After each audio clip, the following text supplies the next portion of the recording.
Hello everyone, আমি আবারও চলে এলাম একটা মিনি ভ্লগ নিয়ে। এটা ছিল সরস্বতী পূজার একটা মিনি ভ্লগ।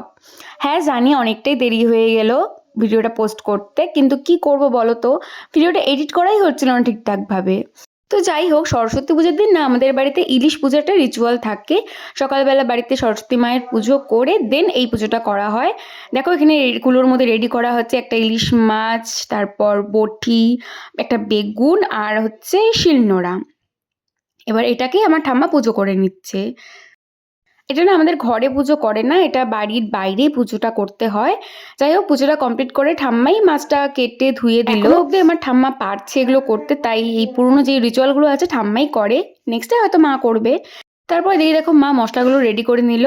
গোটা জিরে, গোটা ধনে আর কয়েকটা কাঁচা লঙ্কা সবগুলো ভালোভাবে পেস্ট করে মাছের মধ্যে দিয়ে দেওয়া হলো। এরপর দিয়ে দেওয়া হলো বেশ খানিকটা সর্ষের তেল, লবণ, হলুদ গুঁড়ো আর লঙ্কার গুঁড়ো।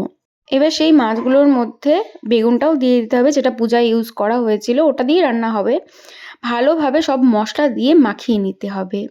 তারপর আর কিছুই না, ভালোভাবে মাখিয়ে গ্যাসের ফ্লেমটা লো করে ভাপে বসিয়ে দিলেই বাস তৈরি হয়ে যাবে এই ইলিশ মাছ। এই প্রসেসে না আমাদের এই সরস্বতী পূজার দিনই খালি রান্না করা হয়, আর বাদবাকি বছর এইভাবে করি না আমরা। এরপর আমিও তো একটু ঘুরতে বেরিয়ে পড়ছিলাম বান্ধবীদের সাথে। রাতে বাড়ি এসে ইলিশ মাছটা খেয়েছি। দেখো কালারটা কত সুন্দর এসেছে।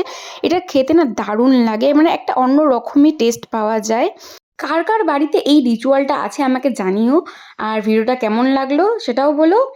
আজকের জন্য আসি, দেখা হবে অন্য ভিডিওতে। বাই।